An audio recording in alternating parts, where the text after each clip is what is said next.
Television इतिहास के इकलौते शो जिसमें हम बहस में अपने सम्मानित दर्शकों को भी जोड़ते हैं, ऐसे शो देश की बहस में दीपक चौरसिया का सभी दर्शकों और पैनल को नमस्कार। आज हमने जो मुद्दा तय किया है हम उसके बारे में बात करेंगे, लेकिन सबसे पहले आपको बता दें कि ये वो शो है जिसमें आप यानी हमारे सम्मानित दर्शक और बड़े बड़े पैनलिस्ट मिलकर देश के सबसे महत्वपूर्ण मुद्दों पर बहस करते हैं। और इसीलिए आज हमने मुद्दा जो तय किया है वो है नक्सलवाद से जुड़ा हुआ। जिस तरह का हमला बीजापुर में हुआ है, उसके बाद नक्सलियों का हमदर्द बन किसने किया शहीदों का अपमान, इसे 80% लोगों ने वोट देकर देश की बहस का मुद्दा बनाना चाहा है। हम जानते हैं कि देश के अंदर एक बड़ा तबका है जो नक्सलों का समर्थक रहा है, नक्सल लोगों का समर्थक रहा है, उनका सिंपैथाइजर रहा है। कभी उनको विक्टिम बताता है और कभी ये बोलता है कि हालात के मारे हुए आदिवासी हैं। बड़ी बड़ी यूनिवर्सिटीज में नक्सलियों के समर्थन में नारेबाजी होती है और जब नक्सली हिंसा करते हैं तो उसे उत्सव के तौर पर मनाया जाता है। बीजापुर में कल जो कुछ हुआ, बीजापुर में जो कुछ हुआ, कल नहीं हुआ, एक दिन पहले हुआ, उसके बाद जो परिस्थितियां बन गई हैं उसको देखकर ऐसा लगता है कि अब नक्सलियों के खिलाफ आर पार की लड़ाई का वक्त आ गया है। मात्र 40 × 40 स्क्वायर किलोमीटर में ये छत्तीसगढ़ में ये नक्सलवादी छुपे हुए हैं। ऐसे में नक्सलवादियों को समर्थन मिलता है जो माओवादियों के पैरोकार हैं, लेफ्ट से, कुछ समर्थित बुद्धिजीवियों से, कुछ ऐसे लोगों से जो पॉलिटिकल पार्टी के अंदर और बाहर रहकर इस तरह के काम करते हैं। देश विरोधी ताकत जैसे पाकिस्तान और चाइना, वहां से उनको हथियार मिलते हैं। और ऐसे में आज अभी जो घटना हुई है उसके बाद राजनीति भी गर्मा गई है। राहुल गांधी ये भूल गए कि उनकी खुद की पार्टी की सरकार वहां पर है। भूपेश बघेल कह रहे हैं कि हमने हिम्मत से आक्रमण किया जिसके बाद ये गोलीबारी हुई। वहीं राहुल गांधी कह रहे हैं कि इंटेलिजेंस फेल्योर है। राजनीति भी है, राजनीति के अलावा एक ऐसा वर्ग जो इनको विक्टिम बताता है। दोनों पर बात होगी, लेकिन सबसे पहले देख लेते हैं क्या कुछ हुआ बीजापुर में।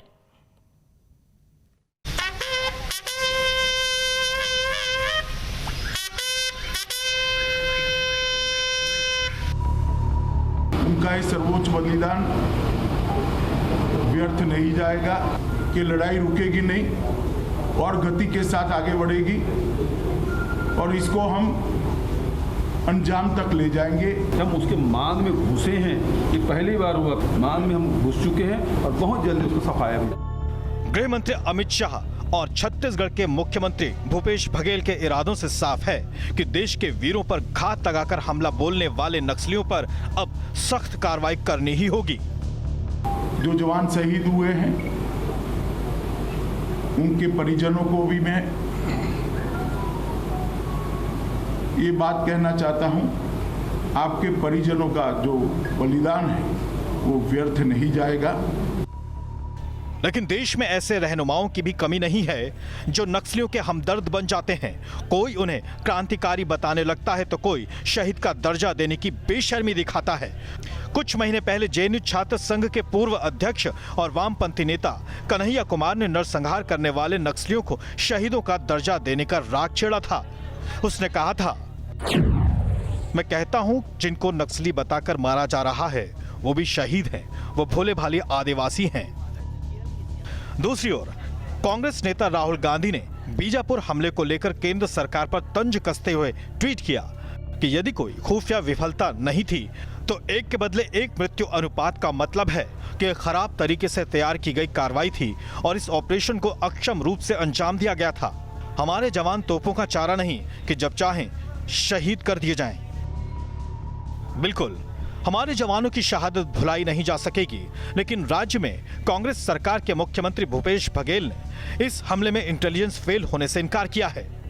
ये मुठभेड़ मैं नहीं कहूँगा बल्कि एक युद्ध की स्थिति थी जिसमें 4 घंटा तक के लगातार हमारे जवान लड़ते रहे। पहली बार ऐसा हुआ है कि नक्सलियों की जो नक्सली मारे गए उसके लाश भी लाए और हथियार भी लाए। आज देश की बहस में चर्चा है कि छत्तीसगढ़ के बीजापुर में नक्सलियों के ताजा हमले में देश ने अपने लगभग 22 वीर सपूतों को खोया है। लेकिन नक्सलियों से हमदर्दी जताने वाले भूल जाते हैं कि आखिर किस कीमत पर वो इन लोगों के लिए खड़े होते हैं। तो देश की बहस में हमारा आज का सवाल इसी से जुड़ा हुआ है, क्या नक्सलियों पर अब सैन्य कार्रवाई का वक्त आ गया है, यानी मिलिट्री एक्शन। लोग ये मानते हैं कि इन पर सैन्य कार्रवाई नहीं करनी चाहिए क्योंकि ये देश के ही लोग हैं, देश के दुश्मन नहीं हैं। लेकिन जो जवानों को मारे, जो वर्दी में बैठे हमारे सपूतों को मारे, क्या वो हमारे देश का दुश्मन नहीं है? इसी पर आज विचार करेंगे और इसीलिए हमारा आज का सवाल हाँ या ना में आप जवाब दे सकते हैं। आप हमारी वेबसाइट पर जा सकते हैं, आप हमारे मोबाइल ऐप का इस्तेमाल कर सकते हैं, आप हमारे ट्विटर हैंडल पर जा सकते हैं और आप हमारे फेसबुक पेज पर जाकर भी वोट दे सकते हैं। अगर कार्यक्रम के बारे में कोई राय है, सुझाव है, आप शो में शामिल होना चाहते हैं तो आप हमें 9711002266 पर एक व्हाट्सएप कर दें। सीधे अपने बड़े पैनल को इंट्रोड्यूस करूंगा। मेरे साथ कांग्रेस के वरिष्ठ नेता और जाने माने स्पोक्स पर्सन अखिलेश प्रताप सिंह मौजूद हैं। मेरे साथ लेफ्ट के नेता विवेक श्रीवास्तव जी मौजूद हैं। मेरे साथ भारतीय जनता पार्टी के राष्ट्रीय प्रवक्ता और राज्यसभा के सांसद डॉक्टर सुधांशु त्रिवेदी मौजूद हैं। लेकिन शुरुआत अखिलेश जी मैं आपसे करूंगा। राहुल गांधी शायद भूल गए कि छत्तीसगढ़ में आपकी सरकार है, इसीलिए उन्होंने कह दिया कि खराब ऑपरेशन किया जिसमें सबसे ज्यादा जवान छत्तीसगढ़ सरकार के मारे गए और इंटेलिजेंस फेल्योर है। क्या वो भूल गए कि भूपेश बघेल उनके ही मुख्यमंत्री हैं और वो ये भूल गए कि कांग्रेस की सरकार ने ही केंद्र सरकार की सीआरपीएफ के साथ मिलकर ये ऑपरेशन प्लान किया था? 50-50% रिस्पॉन्सिबिलिटी होती है। क्या राहुल जी को ये पता है? देखिए, मुझे कोई आश्चर्य नहीं आपके इस सवाल से, क्योंकि जब से आदरणीय मोदी जी आए हैं सर, उन्होंने जो ट्वीट किया मैं उस पर पहुंच रहा हूं, इससे मोदी जी का क्या रिलेशन? तो मैंने सुना, मैं सब बताऊंगा, सब जवाब दूंगा। चलाइए राहुल जी का ट्वीट। मैंने सुना, मैं सब जवाब दूंगा, मैं बेफिक्र रहिए आप, मैं किसी आपके प्रश्न से भागूंगा नहीं। मैंने कहा कि मुझे कोई आपके प्रश्न से कोई आश्चर्य नहीं है, क्योंकि जब से मोदी जी आए हैं, मोदी जी और मोदी जी का प्रश्न विपक्ष से आप कर सकते हैं, करें, लेकिन गृह मंत्री स्वयं इसके जिम्मेदार होते हैं। और यदि हमारे 22 सैनिक जिस अभियान के तहत, जिसका नेतृत्व और जिसकी देखरेख गृह मंत्री के एडवाइजर नक्सल ऑपरेशन के और डीजी सीआरपीएफ के देखरेख में हो रहा है और उसमें 22 जवान हमारे प्लैंड वे में शहीद हो जाते हैं, तो क्या आप ही इसे या बीजेपी के लोग ही बहुत सक्सेसफुल ऑपरेशन कर सकते हैं? एक काउंटर भूपेश बघेल कह रहे हैं कि ये तो युद्ध जैसी स्थिति थी, हमने तो मान में घुस के मारा, 4 घंटे तक गोलीबारी हुई, इसका मतलब हमारा ऑपरेशन बिल्कुल ठीक था। ये मैं सुना चुका हूं, भूपेश बघेल ने कहा है, आपके मुख्यमंत्री ने, वो वही बात कह रहे हैं जो राहुल गांधी से बिल्कुल उलट है। कह रहे हैं, बोलने तो दीजिए, चौथी बार आप कह रहे हैं, वही तो मैं कह रहा हूं। राहुल गांधी ने सीआरपीएफ के डीजी का जो बयान आया था कि सीआरपीएफ के डीजी ने कहा कि कोई इंटेलिजेंस फेल्योर नहीं था, उस पे उन्होंने अपनी प्रतिक्रिया दी थी। और जो सूचनाएं हैं, जो बताया जा रहा है, जिस तरह से वहां पे बहादुरी से लड़े हैं लोग, और ये डीजी अगर कह रहे हैं कि नहीं कोई मिस इन्फॉर्मेशन नहीं थी, तो फिर हमारे जवानों की कैजुअलिटी इतनी फिर नहीं होनी चाहिए थी। देखिए, इतने शहीद के बाद हम किसी ऑपरेशन को बहुत सक्सेसफुल नहीं कर सकते। ये जरूर है कि हम दमदारी से लड़े थे, हमारे जवान, हमारे सैनिक माद में घुस के मारे हैं, माद में घुस के लड़े हैं, पूरे देश को उन पर गर्व है। लेकिन एक कपड़े के परिवर्तन पे, अपने एक वस्त्रों को दिन भर में परिवर्तित कर देने के बाद यूपीए सरकार के गृह मंत्रियों से सवाल पूछने वाले आप जैसे होनहार वीरवान एंकर कभी आज तक गृह मंत्री शाह जी से नहीं पूछते हैं कि आप ये क्या कर रहे हैं? आपके राज्य में सबसे ज्यादा इंसिडेंट हुए हैं, 5 से ज्यादा वारदातें हुई हैं, 1500 से ज्यादा मोदी जी के राज्य में डेथ हुई है नक्सलों में, जिसमें हमारे जवान और सिपाही भी हैं, आम जनता भी है। तो उसमें कोई प्रश्न नहीं करता है, कोई बात नहीं करता। पूछ लेते हैं, बताइए, आप गृह मंत्री के तौर पर चाहे राजनाथ सिंह जी रहे हो चाहे अमित शाह रहे हो, कांग्रेस का ये आरोप है और ये फैक्ट भी बताते हैं कि ज्यादा वारदातें आपकी सरकार में हुई है। सुधांशु त्रिवेदी जी,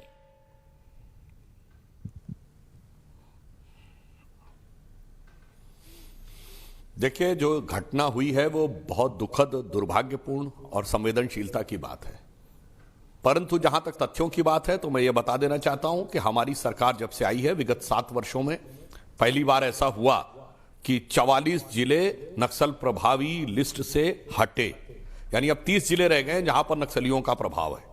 सबसे ज्यादा नक्सली हमारे दौर में मारे गए हैं। और अखिलेश जी को शायद याद हो, दंतेवाड़ा नक्सलियों का गढ़ माना जाता है। 3 साल पहले की बात है जब प्रधानमंत्री जी ने वहां पर अपनी चुनावी सभा कर ली थी, चुनावी सभा नहीं, कार्यक्रम किया था, सभा की थी। यह बताइए, कोई सोच नहीं सकता था कि प्रधानमंत्री का कार्यक्रम दंतेवाड़ा में, यह तभी संभव था जब निर्णायक रूप से उस चीज को कर्म किया जा सका हो। और चिंता गुफा जो नक्सलियों की राजधानी कही जाती है, वहां पर तत्कालीन गृह मंत्री का दौरा हुआ। वो लोग ये कहते थे चिंता गुफा में सरकार का अस्तित्व नहीं है, हमारा अस्तित्व है। सारी बातें, आपका आरोप अपनी जगह है अखिलेश जी, जो आपको कहना चाहिए हमारे बारे में कहिए, हम आपके। मगर इतना मैं बता दूं, जवानों की दुखद हत्या के बाद हमारे यहां के रिजीम में किसी विश्वविद्यालय में उनका जश्न मनाए जाने की घटना नहीं आती है। जैसी यही महीना था अप्रैल का 2010, 73 लोग मारे गए थे सीआरपीएफ के, और जेएनयू में जश्न हुआ था और सरकारें चुप बैठी रही थी। और इतना ही नहीं, कितने प्रकार के कार्यक्रम आयोजित होते थे जो ये कहते थे कि साहब इनके साथ तो बुरा हो रहा है, ये तो बेचारे खुद स्थितियों के मारे। जबकि हकीकत आपको बताऊं, ये जितने भी ये नक्सली नेता हैं, ये बताइए आज तक इन्होंने किसी बड़े उद्योगपति के ऊपर हमला किया हो तो बताइए, किसको शिकार बनाते हैं? उन सीआरपीएफ और सेंट्रल पार्लियामेंट्री फोर्स के जवानों के, जो किसी किसान का बेटा है तो किसी मजदूर का बेटा है, और ये लोग उनको कवर देते हैं। क्यों? पैसा लेते हैं भाई बड़े उद्योगपतियों से, तो समस्या उनसे तो पैसा लेते हैं और यहां कहते हैं। और कभी कभी कहा जाता है, एक वाक्य और कह दूं, अगर आप मोबाइल का टावर वो लोग लाइन लगाने देते, सड़क नहीं बनाने देते, और फिर कहते हैं कि वो विकास की बात कर रहे हैं। जनाब, अरे देखिए, अभी तो ये श्रीवास्तव जी तो अभी बहुत बोलने लगेंगे, ये सबको पता, मैं चुनौती के साथ कहता हूं, नक्सली आंदोलन की पूंजी है गरीबी। तो उस इलाके को गरीब और अविकसित ही रखना चाहते हैं, तभी इनका वर्चस्व बने। अन्यथा ये जवाब दें कि सड़क बनने पे विरोध क्यों होता है, हमला क्यों किया जाता है, और मोबाइल के टावर क्यों उखाड़े जाते हैं। आपकी सरकार थी उस क्षेत्र में। ठीक है विवेक जी, मैं आपके पास आऊंगा, आपके पास आऊंगा। मुझे पता है नक्सलियों के आप समर्थक हैं, मुझे पता है माओवादियों से आपको प्रेम है, मैं आऊंगा आपके पास। लेकिन सबसे पहले मैं शुरुआता हूं, राज बब्बर ने क्या कहा था नक्सलियों के बारे में, आइए सुनते हैं, फिर अखिलेश जी से अगला सवाल लेंगे। उनके सवाल जो हैं उनको एड्रेस करना पड़ेगा, और आप उनको डरा कर, उनको चमचागिरी या उनको बहका कर या उनको लालच देकर उस क्रांति के लोगों, क्रांति के जो लोग निकले हुए हैं उनको आप रोक नहीं सकते। और ये मेरा राय है, क्रांति के लिए निकले लोग, आपके ही पार्टी के नेता है राज बब्बर, राज्यसभा के सांसद रहे सालों, वो कह रहे हैं कि ये नक्सली जिन्होंने मारा हमारे वीर जवानों को, एक को अगवा कर लिया, ये तो क्रांति के लिए निकले हुए हैं। इस पर क्या कहेंगे अखिलेश जी? ये पता न कब का क्या आप सुना रहे हैं, हम बस सर ये अभी इलेक्शन का है, ये अभी इलेक्शन की प्रेस कॉन्फ्रेंस है, उन्हीं की स्टेटमेंट है, आपके तमाम नेता बने हुए हैं वहां पर। मैं दोबारा दिखा देता हूं, ये देखिए रागिनी नायक उनके बगल में बैठी हुई है, छत्तीसगढ़ इलेक्शन की 2018 छत्तीसगढ़ इलेक्शन की प्रेस कॉन्फ्रेंस है। सुनिए, आप सुनिए, क्रांति के लिए निकले हुए हैं। अब मैं आपसे सवाल पूछूंगा तो आप पूछते हैं कि आप बीजेपी से सवाल क्यों नहीं पूछते हैं? जिस दिन राहुल जी अच्छा काम करेंगे मैं बीजेपी को कोसूंगा भी और आपको बोलूंगा भी उन्होंने अच्छा काम किया है। नहीं, आप सिर्फ इतना करिए, आपसे सिर्फ इतना अनुरोध है कि जैसे आप सुधांशु जी को अनुशासित तरीके से मौका देते हैं और सुनते हैं, बस इतना ही कर लीजिए। बाकी तो जो होता रहेगा होता है, बस इतना ही आप मेरे साथ कर लीजिए। थोड़ा सुन, इतना बीच में डिस्टर्ब जो करते हैं वो बस मत करिए। देखिए, कांग्रेस पार्टी ने शहादतें दी है नक्सलियों की हाथों। छत्तीसगढ़ में कांग्रेस का हमारा पूरी की पूरी एक जनरेशन का नक्सलियों द्वारा मारी गई थी। क्योंकि हम वहां पे सड़कें बनवा रहे थे, टावर लगवा रहे थे, बिजली ला रहे थे, घरों में लोगों को कॉलोनियां बनवा रहे थे, गांव को विकास कर रहे थे। शहादतें दी है कांग्रेस पार्टी ने, सिर्फ जवानी जमा खर्च नहीं। यहाँ बैठ करके बड़े हिमायती बनने वाले, सैनिकों के हिमायती बनने वाले, कश्मीर में जब पत्थरबाजों से मुकदमे वापस लेते हैं और फौजियों पे मुकदमे लिखाते हैं, और प्रधानमंत्री के बगल में बैठ करके तत्कालीन मुख्यमंत्री पाकिस्तान और आतंकवाद की दुहाई देने वाले पाकिस्तान की जब बड़ाई करते हैं, और यहाँ पे बैठ के आके लोग जब ज्ञान देते हैं, तो दिख जाता है कि आप कौन है, क्या है। अरे जनाब ये मंत्री जी, जिम्मेदारी आपकी भी बनती है, और आपकी भी जिम्मेदारी बनती है माननीय संपादक जी, कि आप सवाल करें गृह मंत्री से जो सत्ता में बैठा जिसको जिम्मेदारी मैं मिली है, आपसे सवाल जवाबदेही उसी करूंगा। की होती है। आपने कहा कि आप हाँ, मोबाइल टावर जवाबदेही लगवा उसी रहे की होती थे, है। उस वक्त वह रमन सिंह की सरकार थी, सड़कें भी रमन सिंह की सरकार बनवा रही थी, और झीरम अरे घाटी के अंदर भाई। जो अखिलेश जी हुआ था उसमें आपकी पार्टी के किस नेता पर आरोप लगा था, ये भी आप अच्छी तरह जानते हैं। मैं नाम इसलिए अरे नहीं लूंगा मरा क्योंकि कौन दुनिया है, से वो शहीद कौन अलविदा हुआ हो है, चुके उसके हैं। पहले मेरा किसकी राज्य है, मुझे वहां की सरकार थी? परिस्थिति पता है। जी सब पता आप है। ही के पार्टी के नेता पर आरोप लगा कि वो हेलीकॉप्टर से चले गए, बाकियों को गाड़ी में भेज दिया और सबको ढूंढ ढूंढ के मारा गया। महेंद्र कर्मा का नाम पूछ के गोली मारी उसको। ये अफवाहें आप लोग फैलाते रहिए। अब उन्होंने अलग पार्टी बना ली है, आप चाहे तो बना उनको। आप जो बता रहे हैं, अरे भाई आपके सूत्रों से कुछ जाकर अदालत में बता दीजिए कि क्या हुआ था, कैसे हुआ था, आपको जानकारी हो तो। आप लोग यही ना करते हैं बैठ करके र्यूमर फैलाना, हमारे सारे नेता शहीद हो गए और आपको उसमें राजनीति दिख रही है। अखिलेश जी को यही बताना काम चाहता हूं। करते हैं आप लोग गुमराह करने का। अखिलेश जी जो शहीद हुआ उनसे कोई सिंपैथी नहीं आपको, जो कांग्रेस के इतने बड़े बड़े नेता शहीद हो गए। अखिलेश और जी, उसको आपके डाइवर्ट सारे करेंगे नेता- यहाँ बैठ करके नहीं, उसको बैठ के यहाँ पे आप डाइवर्ट करेंगे।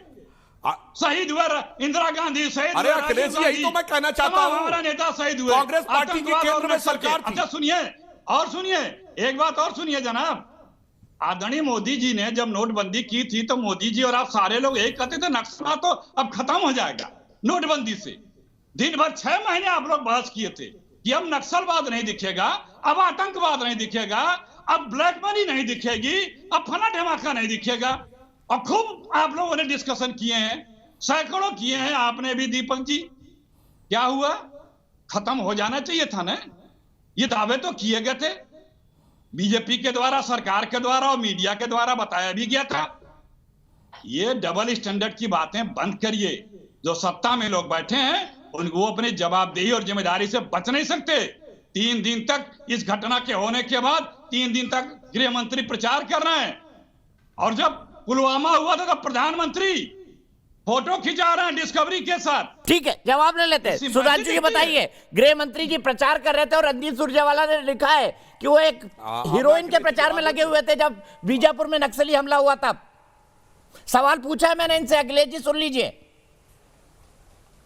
अरे इनसे नहीं, अमित शाह के बारे में पूछिए कि वो इस्तीफा मैं कब देंगे। अपेक्षा करूंगा कि- जिम्मेदारी जिस दिन किसकी राहुल है? गांधी मेरी डिबेट में आ जाएंगे और अमित शाह जी आ जाएंगे, मैं उनसे भी डायरेक्ट अरे, सवाल पूछ लूंगा। हाँ, मैं बता तो रहा हूं। मोदी जी आते थे क्या जब आप राहुल अरे गांधी भाई, से मैं पूछते बता थे, रहा मनमोहन सिंह से पूछते भाई, अब मैं थे जवाब कि दे रहा इस्तीफा हूं। आप कब देंगे, शांति से। और आप पाटिल साहब से अच्छा। पूछते थे इस्तीफा अरे भाई, देंगे, मैं तो क्या मोदी जी आते थे या राजनाथ सिंह आते थे क्या अखिलेश डिबेट जी, में आपने आपके? मैंने आपकी बात कि जब आप शांति से हमारे सुनी। गृह मंत्रियों अब मैं से अपेक्षा मुख्यमंत्रियों करूंगा से कि इस्तीफे आप भी मुझे मांगते उसी थे प्रकार से और मौका हम लोग देंगे। उनके इस्तीफे जैसे देते अभी भी आप, थे। दीपक तो सावरिया जी से जो रिक्वेस्ट कर रहे हैं। लॉजिक दिया उस लॉजिक शिवराज पाटिल को आपने निकाला था, हमने नहीं निकाला था, आपने इस्तीफा लिया था उससे। हाँ, बम कांड के दिन 3-3 बार कपड़े बदलने को लेकर। अखिलेश जी, विवाद मेरे और आपके बीच का नहीं है। सुधांशु जी जवाब दे रहे हैं आपको। अरे सुधांशु जी जवाब प्रश्न फिर भी नहीं करेंगे आप मोदी जी से और अमित शाह जी से। हाँ अखिलेश जी, अब जी मैं क्या अपेक्षा है? करूंगा कि मुझे आप अपनी बात उसी प्रकार से कहने देंगे। अब सुनिए, मैं एकदम, जवाब देता एकदम। हूं। जिन्होंने अभी बात कही बिल्कुल सही बात है। 2013 में जो हमला हुआ था उसमें कांग्रेस पार्टी की पूरी लीडरशिप खत्म हो गई थी। इनके पूर्व विदेश मंत्री थे विद्याचरण शुक्ला जी, इतने बड़े नेता थे, खत्म हो गए थे। क्या कार्रवाई की थी उस समय के गृह मंत्रालय ने? उसके बाद 1 साल आप पे कर रही थी। और पूरी बात क्यों नहीं बता रहे अखिलेश जी? आप ही की पार्टी के एक नेता थे जिनके बारे में कहा जाता है कि वो उस हमले में ऐसे बचे कि भागने में भी सफल हो गए। पहाड़ी से नीचे उतरे तो एक मोटरसाइकिल भी खड़ी मिल गई, और मजे की बात मोटरसाइकिल में चाबी भी लगी कहानियां बनाना हुई, आप और लोगों उसके का बाद काम वो है। वहां से निकल के आए। इतनी भयंकर गोलीबारी के बीच में उन्हें एको गोली नहीं लगी। अरे नाम बता रहा हूं, विधायक का नाम था कवासी लखमा। पूरी बात पता करके आइए। कहानियां यही उन्होंने स्टेटमेंट दिया था बनाने में कि आप वो लोग का कौन जीप आगे के अंदर जाता से फायरिंग हो रही थी, वो बाहर निकले, नीचे उतरे, मोटरसाइकिल खड़ी थी और चले आए। कहानी नहीं, जवाब दीजिए। मैंने नाम के साथ बोला है, इसलिए मैं कह रहा हूं उस घटना के बारे में बहुत सारी जाके बातें अदालत में हैं मुकदमा कि एक ही करिए। नेता क्यों हवाई जहाज से आगे जाके हेलीकॉप्टर अदालत से आ में गए मुकदमा थे, करिए फिर बाकी आप। लोगों ने। जबकि सुनिए, जबकि इंटेलिजेंस एजेंसीज ने कहा था कि उस रास्ते से नहीं जाना चाहिए, वो यात्रा नहीं निकालनी है। यह रिटर्न में उस समय की राज्य सरकार का है और यह हलफनामा अदालत तक में है। इसीलिए जो आप आरोप लगा रहे हैं वो उस घटना का अलग है। अब मैं इस पे आ रहा हूं। देखिए, नक्सली समस्या के 3 डायमेंशन है। एक तो है लॉ एंड ऑर्डर का, कि किस ढंग से पुलिस प्रशासन उसको डील करे। दूसरा है उस इलाके की गरीबी और अशिक्षा जिसका दोहन किया जाता है। और तीसरा है उसको बौद्धिक आवरण देना। डबल स्टैंडर्ड तो अखिलेश जी ये होता है कि वो वारा राव जो 80 साल के हो गए हैं, स्वर्गीय इंदिरा गांधी के जमाने में जेल में गए, वो अब राहुल गांधी की नजर में बौद्धिक हो जाते हैं, वो इंटेलेक्चुअल हो जाते हैं। जितने भी ये लोग इस जमाने में गए, ये सब आपकी सरकारों में 2-2, 3-3 बार जेल जा चुके हैं, आरोपी हो चुके हैं। मैंने तो राजीव गांधी, नरसिम्हा राव और मनमोहन सिंह की बात नहीं की, एक सज्जन इंदिरा जी के जमाने में, और वो आपके लिए अब आप उसके लिए आप इस प्रकार से बात कहते हैं। यह डबल स्टैंडर्ड है जनाब, ये डबल स्टैंडर्ड है। आपके जमाने में दीपक जी मैं जवाब दे रहा हूं। क्या है? दीपक जी, नक्सलिज्म सबसे बड़ी समस्या सुनिए, है। और सुनिए, राहुल गांधी सुनिए, जाके सुनिए। विदेशियों से क्या बोलते हैं? हिंदू आतंकवाद सबसे बड़ी समस्या है। हाँ, आप बताइए, मुझे दोनों बातों का जवाब दीजिएगा। आपके विधायक बच के आए थे कि नहीं? जी इस बात का जवाब दीजिएगा। जवाब और धीरे-धीरे ये जवाब विवेक दीजिएगा कि आज के जमाने में, दीजिएगा। इंदिरा जी के जमाने में जो लोग जेल गए वो आज बौद्धिक कैसे हो गए? थोड़ा रुकिए। जी, जिन वामपंथियों का आज आप कोस रहे हैं, उनके साथ दिल्ली में आप सरकार बनाए थे जनाब। जरा अपने गिरबान को झांक लिया करिए। और दिल्ली में सरकार में साथ बैठे हुए थे। आज अपने सुविधा के अनुसार से किसी को जो भी कब बनाए थे आप? तो बंगाल में आज उनके साथ है भाई, और उन्हीं के रहमो करम पे राहुल गांधी जीत के आए वायनाड से। बीच में मत बोलिए, बीच में ना बोलिए प्लीज। जनसंघ नामक आप ही की पार्टी थी ना, भारतीय जनता पार्टी के पहले। और कश्मीर में जिनको आप आतंकवादी और आतंकवादियों को पोषक बोलते थे, उसके साथ आप कश्मीर में सरकार बनाए सत्ता के लिए। मैं 47 के पहले नहीं जाऊंगा कि किस तरह से जंग आजादी में भी आप सरकार के साथ थे, जो उस वक्त सरकार हुआ करती थी। इंटेलिजेंस इनपुट तो पुलवामा में भी था, बाकायदा रिटर्न था, और वो सोशल मीडिया पे आ भी गया था। लेकिन फिर भी वहां 300 किलो आरडीएक्स पहुंच जाती है, और सब कुछ पता पा लेने वाले अंतर्यामी बीजेपी के लोग, मोदी जी, शाह जी और मीडिया के लोग ये नहीं बता पा रहे हैं कि जिस रोड पे एक छोटा सा पत्थर भी जूते में रख के कोई लेके नहीं जा सकता, वहां 300 किलो आरडीएक्स लिए गाड़ी कई घंटे से खड़े होकर के काफिले का इंतजार कैसे कर रही थी। ये क्या खेल है भाई? ये बताएंगे बीजेपी वाले? अरे भाई, कब देंगे इस्तीफा आदरणीय शाह साहब? कब देंगे? जिम्मेदारी कब अपने निभाएंगे? सिर्फ चुनाव करना, वो भी विधानसभा लोकसभा का, अरे अपनी पार्टी का भी चुनाव कभी करा लिया करिए। और जिसको आप बता रहे हैं, जहां तहां के लोगों का नाम ले रहे हैं, आज आप सत्ता में बैठे हैं, आप उससे बच नहीं सकते। आपको जो कदम उठाना हो उठाइए, जिम्मेदारी आप, अगर घटनाएं होंगी तो जवाबदेही आप पे मढ़ी जाएगी, और आपकी है, और जवाब आपको देना पड़ेगा। नहीं दीपक चौरसिया पूछेंगे तो ये देश पूछेगा और कांग्रेस पार्टी पूछेगी। लेकिन जो आप राष्ट्रहित में जो आप कदम उठाएंगे, आपने बोल लिया, हमारी संप्रभुता या ठीक है, रिपीट कर रहे हैं। सुधांशु जी जल्दी से जवाब, मुझे विवेक जी और विक्रम जी के पास जाना है। सुधांशु जी जल्दी से जवाब। अखिलेश जी रिपीट कर रहे हैं, जवाब ले लेते हैं। मैं सवाल भी नहीं पूछ रहा हूं, आप बोलेंगे। मैं सिर्फ 4 वाक्य बोलूंगा, मैं जल्दी से 4। पहला, पुलवामा की इन्होंने बात कही। अरे पुलवामा के बारे में पाकिस्तान की नेशनल असेंबली में वहां का सांसद के मुंह से निकल गया कि हमने पुलवामा तक जाके हमला किया था। दूसरी बात, इन्होंने ये बात कही कि सपोर्ट लेने की, तो कोई भी जाके चेक कर खुश हो रहे हैं। पाकिस्तान की असेंबली हमारे हमला होने की बात बता रहा है, उसके बाद ये एक नहीं, दसियों नक्सलियों संगठन पर से हटाए गए, बैन हटाए गए। अब देखिए डिस्टर्ब करने लगे। अरे डिस्टर्ब क्यों? देखिए, आप बोल रहे थे मैंने कोई डिस्टर्ब नहीं किया। मैं आपको हकीकत बताता हूं, ये नक्सली नाम कहां से पड़ा? ये नक्सली पड़ा नक्सलबारी की घटना से, जो 1967-68 में हुई थी। इस देश में पहली बार कम्युनिस्टों का सपोर्ट लेकर केंद्र में सरकार किसने बनाई? इंदिरा गांधी ने 1969 में, जब उन्होंने कांग्रेस को तथाकथित अंतरात्मा की आवाज पे तोड़ दिया, तब कम्युनिस्टों का सपोर्ट लेकर सरकार बनाई, और उसी के बाद सब जेएनयू स्थापित हुआ था, जो आपने टोटल उनको दे दिया था और सोशलिस्ट सेक्टर शब्द जोड़ दिया था। नहीं तो आपको लेफ्ट फ्रंट से एलर्जी है, आप चुनाव लड़िए, हम भी चुनाव लड़ते हैं। इंडियन काउंसिल ऑफ कभी कोई जीतेगा, कभी कोई जीतेगा। आपने तो सबको एंटी नेशनल घोषित कर रखा है। उनके लिए स्थापित करके दिए सारे बौद्धिक प्रतिष्ठान। और दुख की बात यह है, जब वो फिर मृतप्राय हो गए, तो मनमोहन सिंह के जमाने में अरे साहब, माओवादियों की सरकार का समर्थन करने नेपाल तक जाते थे, गजब का काम किया। नेशनल एडवाइजरी काउंसिल में सारे लेफ्टिस्ट थे, खैर उसी चक्कर में खुद भी निपट गए। मेरा यह मानना है कि यह तथाकथित हिंदू आतंकवाद का एजेंडा कांग्रेस से ज्यादा लेफ्टिस्टों का एजेंडा था, ये उसी में निपट गए। ठीक है, इसलिए मैं कहना चाहता हूं विवेक श्रीवास्तव जी के पास। विवेक श्रीवास्तव जी, आपकी पार्टी का आइडियोलॉजिकल मानना है कि माओवादी कमजोर और पिछड़े हुए हैं। 1969-2004 बताइए जी, माओवादी कमजोर और पिछड़े हुए हैं और आप उनके सिंपैथाइजर हैं, आप उनको इंटेलेक्चुअल यानी बुद्धिजीवी कवर देते हैं। नहीं, अब सुनिए, आप सुनिए पहले, बिल्कुल नहीं। चलिए, अब मैं आपको पहली चीज बताता हूं कि आज का दिन 5 अप्रैल बड़ा स्पेशल है। अभी देखो, और वो स्पेशल इसलिए है कि 1950 में आज के दिन ईएमएस, अरे सुनिए पहले सर, आप फ्रस्ट्रेट मत होएं, आप सुनिए। आज के दिन ही एमएस नामुद्रीपाद ने कम्युनिस्टों की सरकार केरल में पहली बार बनाई थी और 1950s में जबरदस्त डिबेट कम्युनिस्टों में हुई थी, जिसमें निर्णय लिया गया था कि वामपंथी समाज में चेंज डेमोक्रेसी इलेक्शन और बैलेट बॉक्स के थ्रू ला सकते हैं और यही सही रास्ता है। इसीलिए लेफ्ट फ्रंट की सारी पार्टियां, सीपीआई, सीपीएम, सीपीआई-एमएल, हम सब चुनाव लड़ते हैं, चुनाव जीतते हैं, सरकारें बनाते हैं और हारते भी हैं। यह एक अलग हिस्सा। पहली बात मैंने बता दी आपको। दूसरी बात, नक्सलवाद पे आ जाते हैं।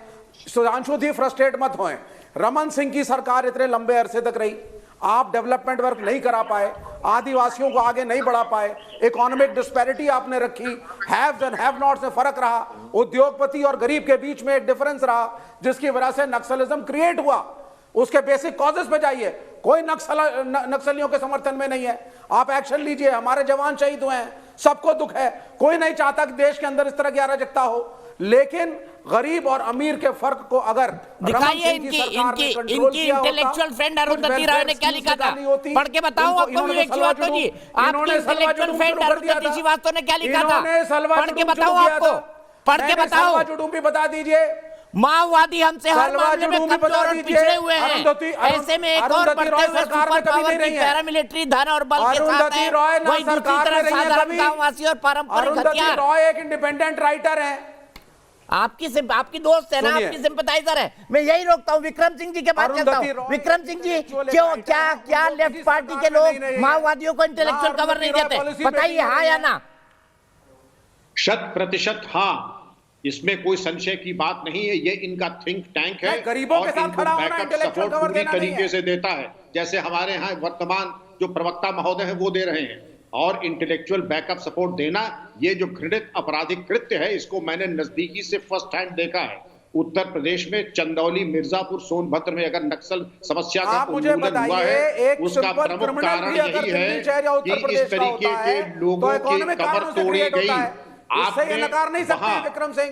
घुरावल थाने में लोग अरेस्ट किए, 50 मालूम पड़ा कि दिल्ली से 200 लड़के चले आ रहे, लड़कियां चली आ रही, नहीं, इनको बोलिए जरा सलवा जुडूम पे 2 शब्द बोल दें, में झोला लटकाए हुए। जो सलवा जुडूम आपने ट्राई किया, उन्होंने आपकी बात सुनी ना, सुन लीजिए प्लीज। और हर क्राइम के पीछे इकोनॉमिक कारण होता है। नसीहत दी गई उनको, जो सुप्रीम कोर्ट खुलवा लेते हैं, कोर्ट खुलवा दे 25,000 करोड़ की सालाना लूट जो होती है, वो इसी में जाती है वकीलों को देने के लिए। क्राइम के पीछे इकोनॉमिक रीजंस है। राजनेताओं जिस समाज के अंदर अमीरी और गरीबी का फर्क होगा, जो है वहाँ क्राइम होगा।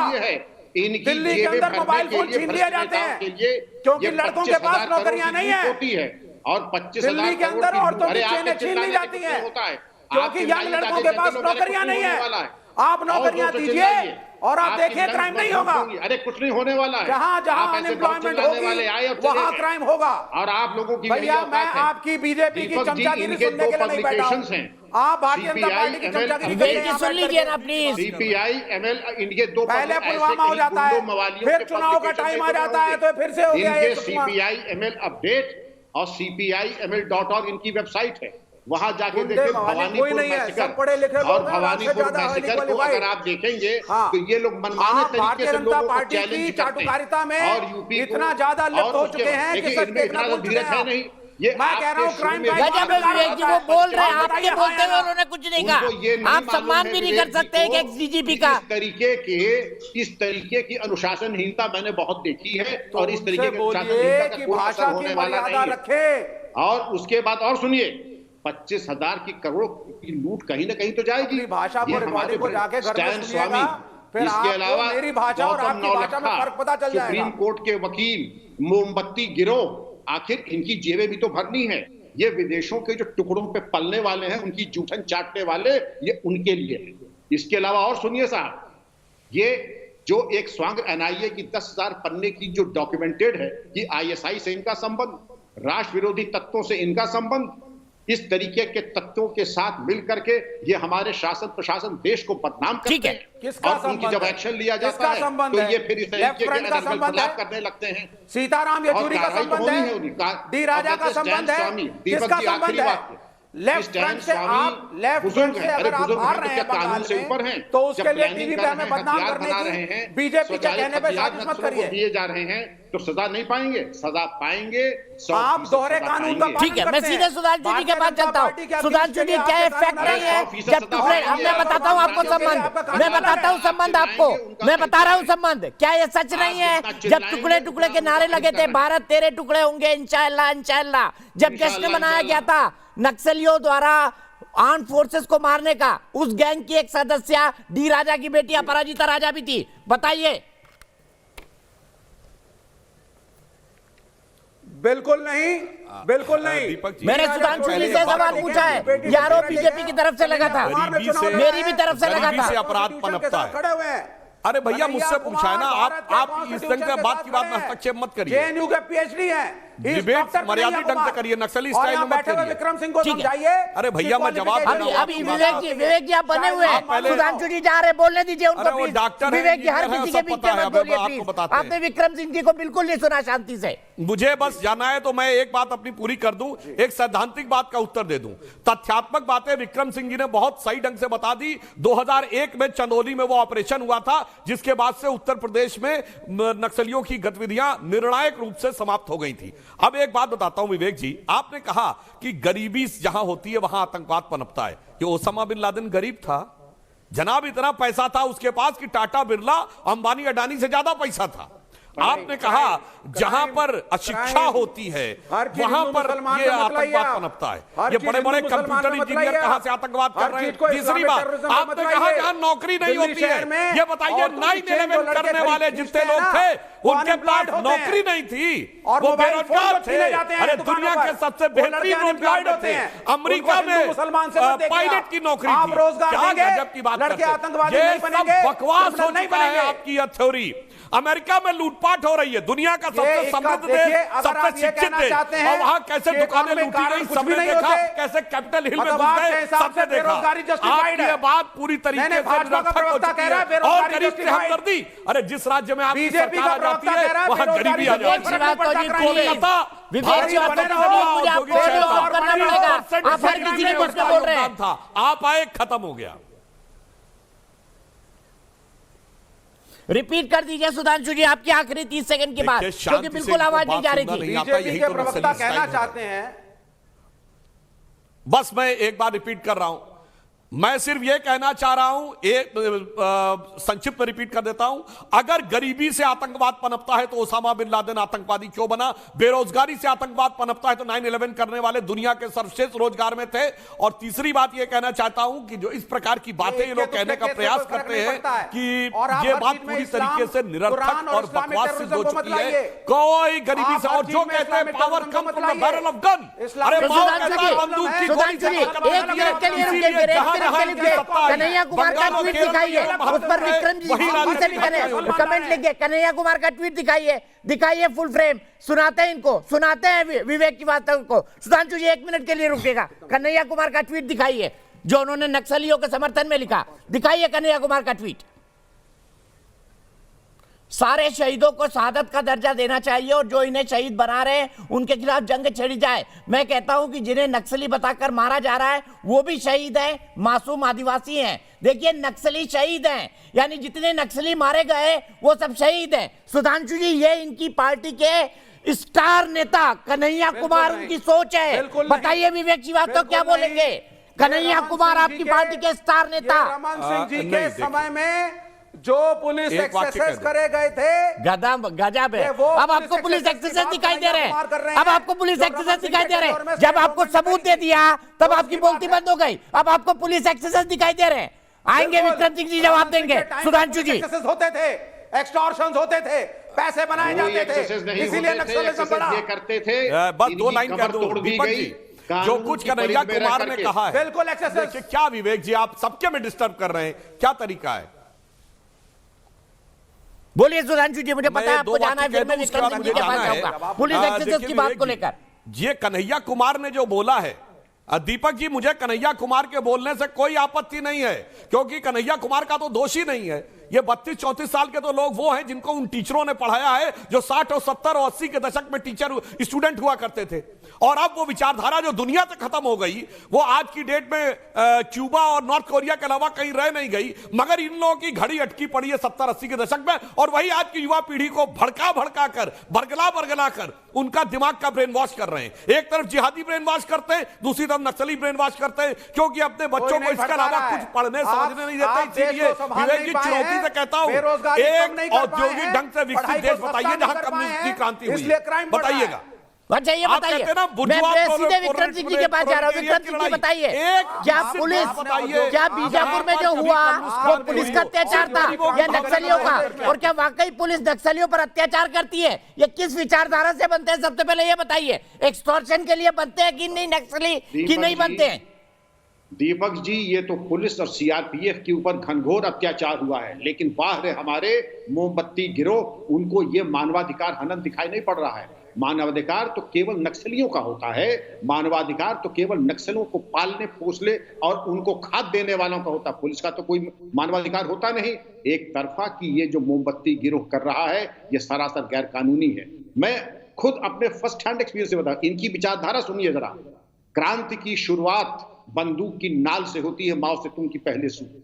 किसी भी निर्दोष मानव रक्त के कुछ लीटर खून बहाने में भावना में मत बहो, क्योंकि ये क्रांति की अनिवार्यता है। In any agitation the police are the agents and the state is an instrument of exploitation of the proletariat by the bourgeois and the police are its agent. Therefore in any agitation police is always wrong and the agitators are always right. ये तो इनकी अवधारणा है। ये शुरुआती में कहते थे पुलिस और शासन हमेशा गलत, आंदोलनकारी हमेशा सही। इस अवधारणा से एक तरफा से कानून की परिधि के अंदर, दीपक जी, मैंने इनको जो नसीहतें दी हैं, जो भी इनके गिरोह आते थे ना दिल्ली वगैरह से, इनको वो नसीहत दी कि बुलियन नक्सलवाद की स्पेलिंग क्या होती है। आपकी फिर से जरूरत है विक्रम सिंह जी, आपकी फिर से जरूरत है। अभी पैनल के अलावा और भी जरूरत है। धनंजय सिंह जयपुर से मेरे साथ जुड़ गए, मेरे एक दर्शक है। इस बीच मेरा नया पैनल जुड़ेगा, मैं सबको इंट्रोड्यूस करूंगा। मेरे साथ महक खान जुड़ गई हैं, जो कि एक पॉलिटिकल एनालिस्ट है। मेरे साथ आरपी सिंह जुड़ेंगे भारतीय जनता पार्टी से। मेरे साथ रिटायर्ड मेजर जनरल के सिन्हा जुड़ गए हैं, जिनसे हम सवाल पूछेंगे कि के सिन्हा जी, क्या आर्मी एक्शन होना चाहिए? डॉक्टर सतीश प्रकाश जुड़ गए हैं, प्रोफेसर और पॉलिटिकल एनालिस्ट है। धनंजय सिंह जयपुर से मेरे एक दर्शक, क्या मिलिट्री कार्रवाई होनी चाहिए धनंजय सिंह जी इन लोगों पर? क्योंकि अभी तक तो पैरामिलिट्री कार्रवाई करती है, ये मानकर कि भाई ये तो हमारे देश के लोग हैं। दीपक जी, इन पर मिलिट्री कार्रवाई होनी चाहिए। इन्होंने एक रॉकेट लॉन्चर का उपयोग किया, एक तरह से देश के खिलाफ युद्ध है। दूसरा, इनके साथ लड़ते समय हमें 4 तरह लड़ना पड़ेगा। मैं आपके पैनल पर देख रहा था, कुछ लोग जो बोल रहे थे, वो उनका बोलना ही ऐसा लग रहा था कि वो वामपंथ और नक्सल के समर्थन में खड़े हैं। हमें दिल्ली में बैठे उन लोगों का भी ध्यान रखना पड़ेगा जो कोर्टों के अंदर बाहर उनकी जो नक्सल का समर्थन करते हैं, उनका भी कोई इलाज सोचना पड़ेगा। साथ ही वहां जो समाज है, जो सत्य समाज है, उस समाज को खड़ा करना पड़ेगा। जो पूर्ववर्ती सरकार की सलवा जुडुम योजना थी, उस योजना खड़ा करना पड़ेगा। 4-5 प्रकार का प्रयास करेंगे तब ये लोग समाप्त होंगे। ठीक है, और इनका सीधे चलता हूं एक सवाल को लेकर अखिलेश जी के पास। अखिलेश जी, आप कह रहे थे कि आप कांग्रेस की तारीफ नहीं कर रहे हैं, भारतीय जनता पार्टी से सवाल नहीं पूछ रहे हैं। मैं तारीफ करता हूं। आपको पता है नक्सल के खिलाफ सबसे अच्छा काम किसने किया था? आपकी पार्टी के एक chief minister YSR Rajashekhar Reddy ने, जिन्होंने पूरी तरह से आंध्र प्रदेश से नक्सलवाद खत्म कर दिया था। वो अलग बात है कि वो आपकी पार्टी में नहीं है, लेकिन आपकी पार्टी में भी ऐसे नगीने थे जिन्होंने बहुत अच्छा काम किया। आपकी पार्टी ने भी बहुत अच्छे काम किए। लेकिन अखिलेश जी, अब आप नक्सलों के सिंपथाइजर के तौर पर क्यों नजर आ रहे हैं? राहुल गांधी का ट्वीट आज सुरक्षा बलों पर तो सवाल खड़ा कर रहा है, केंद्र सरकार पर तो सवाल खड़ा कर रहा है, लेकिन साथ ही साथ भूपेश बघेल सरकार पर भी, अपनी सरकार पर। मुझे कोई आश्चर्य नहीं हुआ आपके इस सवाल से। आपको पता है जो मुख्यमंत्री का आप जिक्र करें, अब वो नहीं, उनके बेटे हैं। यही तो बात है कि जो सत्ता में बैठा है उस पर सवाल आज नहीं हो रहा है। और पिछले 7 वर्षों से नहीं हुआ जब से मोदी जी आए हैं। हमारे आंतरिक और बाह्य किसी भी प्रकार के सुरक्षा को जो भी खतरा उत्पन्न करता हो, पूरा देश उसके खिलाफ है और अपनी सशस्त्र सेनाओं के और बल जो इतने उनके साथ है।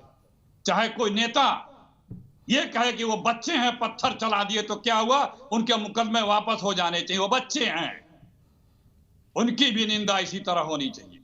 और कोई आज नक्सलियों के पक्ष में भी सिंपैथाइजर दिखता है तो उनकी भी निंदा होनी चाहिए, लेकिन एक तरफा नहीं चलेगा। जिम्मेदारी, इतनी बातें हुई, सबने गिनाया, सबने बताया, लेकिन सबको नियंत्रित करने की जिम्मेदारी जिसको मिली है उसकी ही जवाबदेही है। वो कहां है? सर, भूपेश बघेल की जिम्मेदारी भी बराबर है, वो राज्य के मुख्यमंत्री हैं। एक मिनट, बराबर जिम्मेदारी है। यही आप एंटी नक्सल ऑपरेशन के एसओपी पढ़ लीजिए, बराबर जिम्मेदारी है दोनों की। जी। जब तक दिल्ली में बीजेपी नहीं थी तब तक मोदी जी अब बीजेपी के लिए नक्सलवाद दिल्ली की समस्या थी। वाह वाह वाह, क्या सही है, ला दिया आपने, हम लाने वाले थे, आपने खुद स्वयं। आप ही ने कहा था झीरम घाटी हमला रमन सिंह की विफलता है, इस्तीफा दे रमन सिंह। मैंने आपसे कहा कि थोड़ा हमको समय दे दिया, हमें पता है कि सुधांशु जी लोग बर्दाश्त कर लेंगे अपनी निंदा, लेकिन आप लोगों को थोड़ा बीजेपी की निंदा कम बर्दाश्त होती है, तो थोड़ा सुन लें। निंदा करने से सीखने को मिलता है। सीख के अगर कोई काम करना चाहे तो अपने आप को बेहतर कर सकता है, लेकिन ये बीजेपी की सरकार इतनी अहंकारी और घमंडी है कि इसे कुछ नहीं करना है। भाई, बातें हो रही हैं, लेकिन ये सरकार में बैठा जिम्मेदार व्यक्ति कौन है?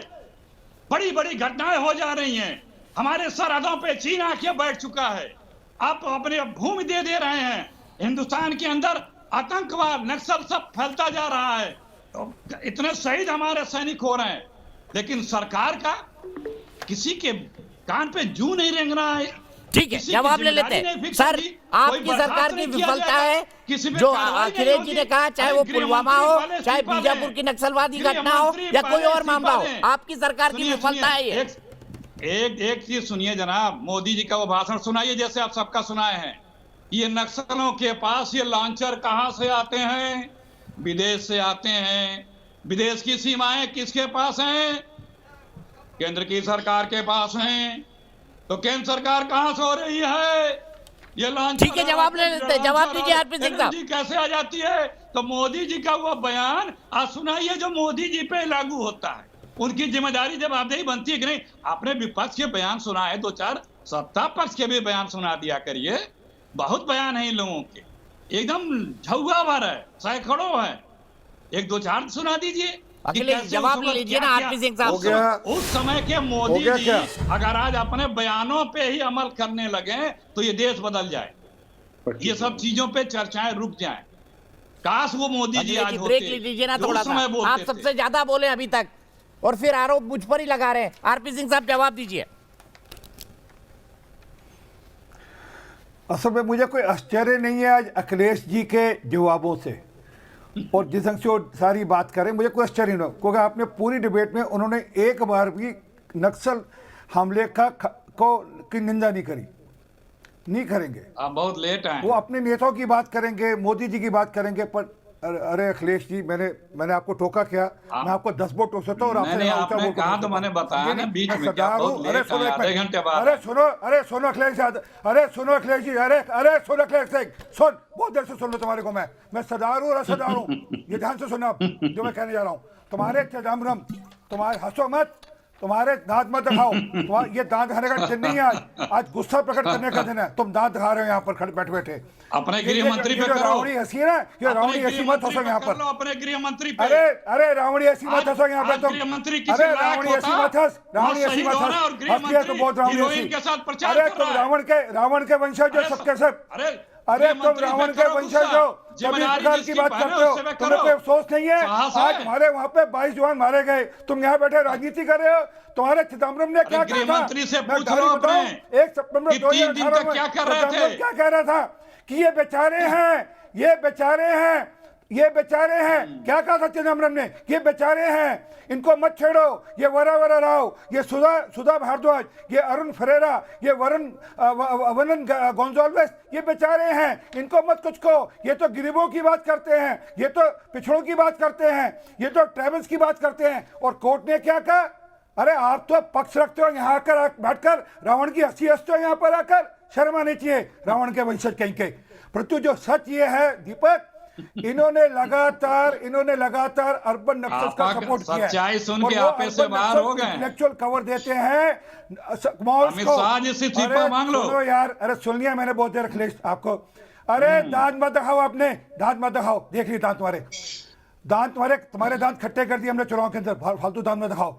असली हकीकत ये है, देश को बर्बाद कर रहे हो ना सत्ता में बैठ करके। ठीक है, मैं दोनों को रोकूंगा क्योंकि मेरे पास आपको भी जोड़ना है। आरती भाई आपने अपना जवाब दिया, मैं सीधे महज के पास जाऊंगा। महज मुझे ये बताइए, क्या आपको लगता है इनके खिलाफ मिलिट्री एक्शन होना चाहिए, क्योंकि अब नक्सलवादी भी देश के सच्चे दुश्मन हो गए हैं, ऐसे दुश्मन हो गए हैं जो सीधे पैरामिलिट्री फोर्सेस के जवानों को गोली मार रहे हैं, अपहरण कर रहे हैं। क्या इनके खिलाफ मिलिट्री एक्शन होना चाहिए? पहली बात तो आपके चैनल के माध्यम से मैं यहाँ पर बहुत ही अफसोस करना चाहूंगी कि यहाँ पर आज शहीदों की बात होनी चाहिए, और शहीदों की बातों की जगह पर हम यहाँ पर अर्बन नक्सल और पता नहीं क्या क्या टर्म कन्हैया कुमार को लेके आके बात कर रहे हैं। तो ये बहुत ही अफसोस की बात है कि नेशनल प्लेटफॉर्म के ऊपर जहाँ पर आज ये शहीदों के जो बीवी है, बच्चे हैं, इनकी जिम्मेदारी इनके साथ अफसोस करने की जगह पर आज आप यहाँ पर विचारधारा पर है। आज का दिन विचारधारा के लिए नहीं है, आज का दिन शहीदों के लिए समर्पित है। उनके बच्चों को याद करिए, उनकी बीवी, उनके घर, उनकी माओ को याद करिए जब आप इनके बारे में बात कर रहे हैं। रही बात नक्सलियों को भी शहीद बताते हैं, आज अमित शाह जी को रिजाइन करना चाहिए यहाँ पर बैठ के। मोदी सरकार को शर्म से झुक जाना चाहिए। पुलवामा में अटैक, और भूपेश बघेल को क्या करना चाहिए ये बताइए ना कि रेजिग्नेशन कहां से कांग्रेस के भूपेश बघेल जो मुख्यमंत्री उनको क्या करना चाहिए? 17 जवान उनके मारे गए हैं। ये बताइए कि जब आपकी होम मिनिस्ट्री को किसी तरीके की इसके बारे में इंफॉर्मेशन नहीं थी तो किस पर सवाल उठेगा? देश की सिक्योरिटी भूपेश बघेल के हाथ में है या हमारे होम मिनिस्टर के हाथ में है? केंद्र की प्रॉब्लम सवालों का जवाब दीजिए ना। यहाँ पर जो बीजेपी के प्रवक्ता ठीक है, मैं सीधे आप ही के सवाल ले जाऊंगा, लेकिन मैं जनरल सिन्हा के पास चलूंगा। जनरल सिन्हा साहब, वक्त आ गया है नक्सलियों पर भी मिलिट्री ऑपरेशन हो। 40 × 40 स्क्वायर किलोमीटर में जो बचे हुए हैं उनको भी अब मिलिट्री ऑपरेशन से मारा जाए।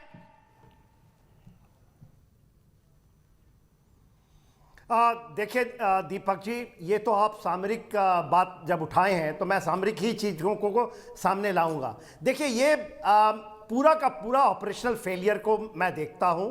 2010 आपको याद होगा, इसी इलाके में दांतेवाड़े का इलाका था, चिंतल नर के अंदर में जब ये कार्रवाइयाँ हुई थी, सेम ऑपरेशंस, सेम तरह 73 लोग जो सीआरपीएफ के मारे गए थे, कोबरा के थे उसमें। और आज फिर 11 साल बाद वही चीज दोहराई जाती है।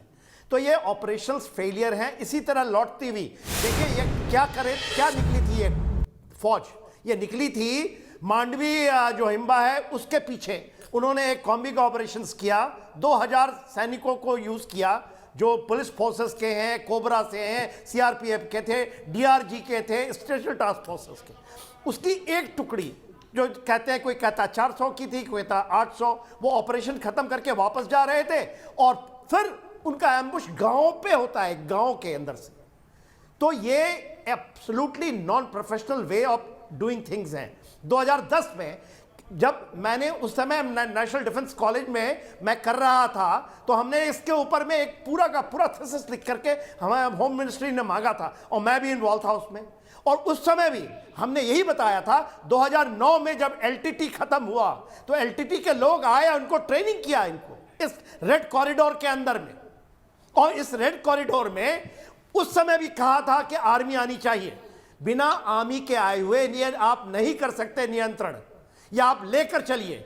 मिलिट्री इन्वॉल्वमेंट बहुत ज्यादा है क्योंकि हथियारें केवल नेपाल से, चाइना के थ्रू नहीं आती, म्यांमार, बांग्लादेश, पाकिस्तान सब इन्वॉल्व है और कहीं सप्लाई चेन रुकता नहीं।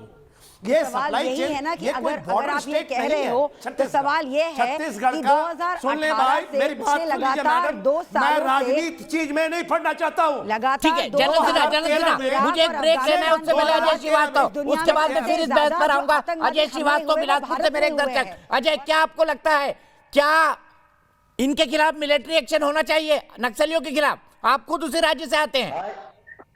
हाँ जी, मुझे लगता है कि मिलिट्री ऑपरेशंस होना चाहिए, क्योंकि ये केंद्र सरकार और राज्य सरकार की संयुक्त जिम्मेवारी होती है। कोई भी क्षेत्र में यदि नक्सलवाद पनप रहा है और उसका निदान यदि केंद्र सरकार और राज्य सरकार मिलकर करना चाहेंगे तो उसके लिए उपयुक्त ऑपरेशन, मिलिट्री ऑपरेशन होना चाहिए। मुझे ऐसा लगता है कि ये आज के समय में यदि हम शहीदों को श्रद्धांजलि दे रहे हैं, बहुत सारे जवान शहीद हुए हैं, उसमें ये जानने की आवश्यकता है कि सरकारें क्या कर रही हैं जिसके कारण हम सफल नहीं हो पा रहे हैं नक्सल को इतने सालों से खत्म करने में। मुझे लगता है पिछले 20 सालों से ये समस्या चल रही है।